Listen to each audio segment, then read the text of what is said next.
Hey everyone, in this video we're going to be discussing about one of the most common positions for the London system, and if you are maining the London system, this should be really the bread and butter, and it's pretty easy to get into this type of structures, but the trickier part comes when you need to be developing the initiative. So that's exactly going to be the topic for today's video, and we're going to start by just looking at the introductory move first. We have d4, d5, knight f3, knight f6, bishop f4. So far the main theoretical stuff, knight c6, knight b to d2. Again, black has a variety of moves, but we will just be sticking with the main lines with bishop to e7. And now on bishop to d3, we have covered a game played by Berkish Ferenc. If black goes for knight h5, the idea is to take on c5, but for more details, make sure to check out that video. And now after castles, we will be playing the move knight to e5, and that is really one of the main ways of kind of start the initiative in the London system, because we do have an edge controlling the center, and after knight takes on e5, we will be taking with a pawn, hitting the knight on f6, and now the knight typically retreats to d7. And after this move, I really like to go h4 personally, and you will see why. Because in this position, some people have also played the move queen h5, which is definitely playable. I've seen a very interesting game won by Erwin Lamy in Reykjavik. We can actually cover it later on the channel, but I decided to start with h4 because I think it's a bit of a better move, objectively speaking. And one of the main ideas is that, for example, if black plays the super tempting c4 move with the idea that, well, if we go back, they go knight c5 and, they get in queen b6, all this kind of play that black is generally looking forward to. Well, the fact of the matter is we can actually surprise them with a very interesting great gift by taking on h7. And after king takes, the queen comes in, which is really important. In one of my games, I made a mistake to start with knight f3. And my opponent could have punished me by playing rook h8, and then we get no attack. So really important. Start with queen h5, force the king to g8, and now the knight is coming in after knight f3. And on f6, the cherry on the pie is that we will play knight g5, and we're threatening to mate in on h7. And after taking, the h file is being opened up. There's a threat of g6 and then mate. So they try to sack generally, but after bishop takes queen b6, we can simply check them, and I think the easiest way to play here is to castle. We have ideas to rook lift, and if they take on e5, really the key move that you need to remember here to fulfill your attack is to play the move rook h6, creating threats of bishop to f6 and also rook f6 in some positions. And black is simply capped in this position, and white is completely winning. So this is really one of the super nice lines that we are looking forward to get when playing this h4 move, but it's not really our only hope. By the way, if they play rook e8 in this position, this is a bit of a tricky move in a way that it's kind of debating us to take on h7, which would not be great here, by the way. Because if we do, they can take, and then black is getting an additional resource with knight f8. And the trick is after knight g5, they can take, and our attack on the h file can be stopped with this knight coming into g6, and black is just winning here because we have no good follow-up. So instead, it's just better to be dealing with this rook e8 move by playing queen h5. And now we are attacking the pawn on h7, and after knight f8, we can simply play knight f3 coming into g5, and if f6 gets played, then you can either go g4, threatening to take on f6 and go g5, or the simple rook lift will also do the job with rook h3, rook g3, and white is again just crashing through. So if we go back, the main question for black in this position is whether they push f6 or f5. That is really the most popular reaction, also according to the online database and to the over the board. Also the best move objectively in this position, I believe, is to play f5 directly, but we'll cover that in the later part of this video, because now we'll be focusing on what to do if they play f6. And this actually allows us to throw in this queen h5 move, threatening to simply take on h7 and then mate on g6. So usually they just end up playing f5 now, because g6 is not really a candidate, as we have a very powerful mating combination after taking, and queen h6, rook h3. The rook is coming in with deadly effect, because king f7 will run into a mate on h5. So for this reason, black plays f5 in this position, and after f5 we will be trying to open up lines for our bishop with g4, because if they take, again, same story happens. We get to take and then we mate. So on g4, what black really needs to do is to play the move g6. Also, they could try this queen trade, you may be wondering, but at the very least we can take on e8 and collect the f5 pawn.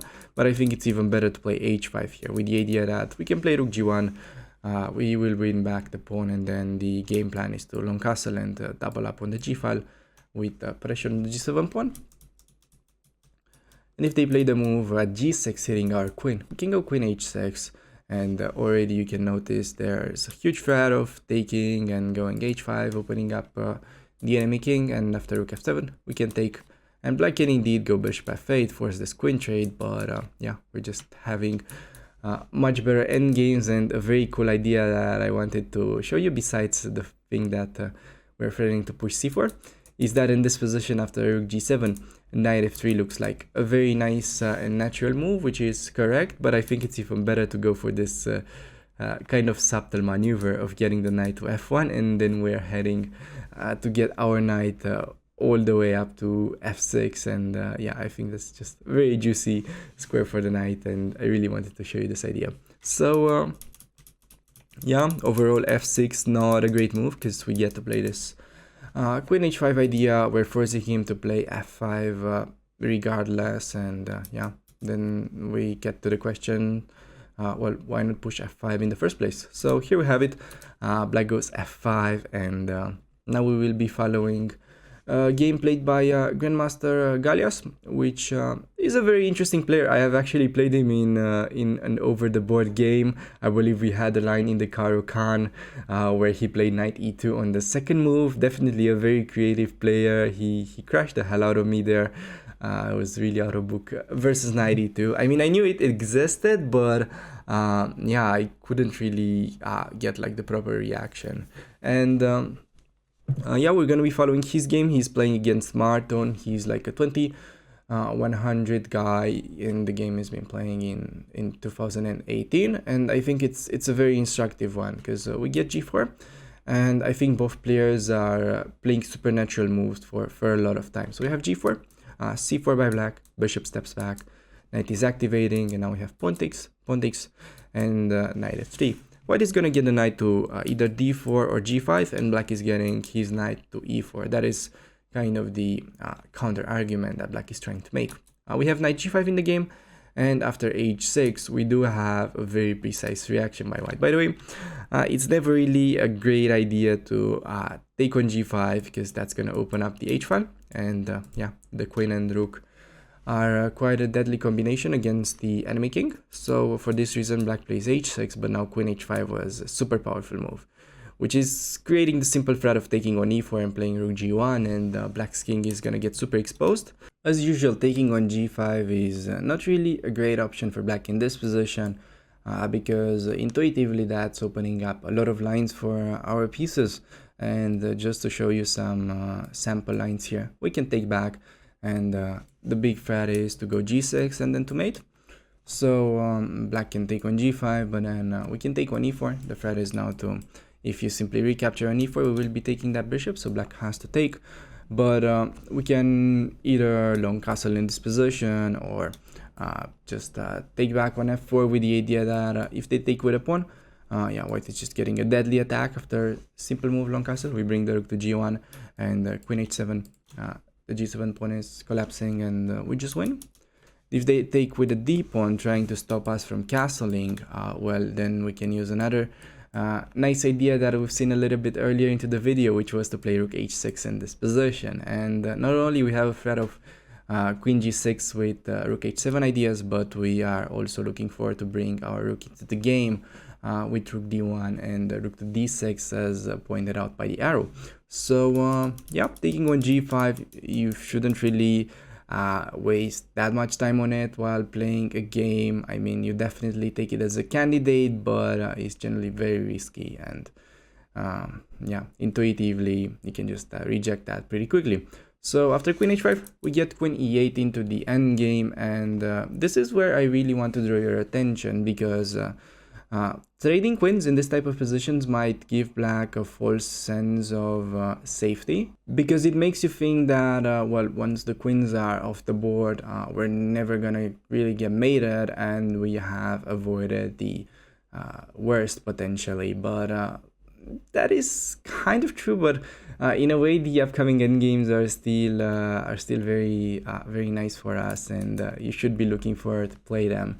And even though in this position white missed a better move, which was knight f3, rerouting to d4, still what he did was very natural. He took on e4, and for example, if black takes with the f pawn, we can castle, and the bishop e6, defending the hanging pawn on d5. You can play rook g1, and then h5 with the simple idea of doubling up on the g file. By the way, king e8 had to be played because this was a threat, and in the game black in fact took with the d pawn, and now we have long castle, bishop to e6, and after rook d g1, threatening to take on h6, black again had to sidestep. Here a really nice idea: if they go king f7, do not forget about this little guy on c2, because it can reroute into the game by using the d1 square, and yeah, you'd love to play g6 to stop that idea, but man, then that will simply hang the h6 pawn. So yeah, just keep this little bishop to d1 move in reserve, and after rook to g1, we get king to f8 in our game, but after rook g6, a very strong move, hitting the bishop. We have bishop to f7, and now the rook simply steps back to g2. And you may be wondering, but that did not achieve that much. But in fact, we actually won a pretty important tempo, because we are preparing to play rook g1 next and double up. So after rook d8, we have rook g1, and yeah, black cannot really defend that pawn on g7, so he decided to take h4 in exchange for it, and then to take on f2. But the fact of the matter is that king safety really is going to decide this game, because we have rook g2, yeah, with multiple threats such as taking on h6 or simply taking on f7, taking on f2. Don't do that unless you're forced, but that's also going to be giving pretty decent advantage anyways. So we have bishop to e1 in the game, but after bishop takes, yeah, just collecting that pawn and preparing to deliver some very annoying discovery checks, such as rook h7, and then we could double. Black went rook c8, but now yeah, you can try to pause the video, find the sort of final touch that really wins this game, which was e6, because after bishop takes, we get rook b7, which is coming with a discovery check, and after king e8, bishop is coming into a4, and finally we will be seeing a bishop checkmate after king d8 and bishop to g5.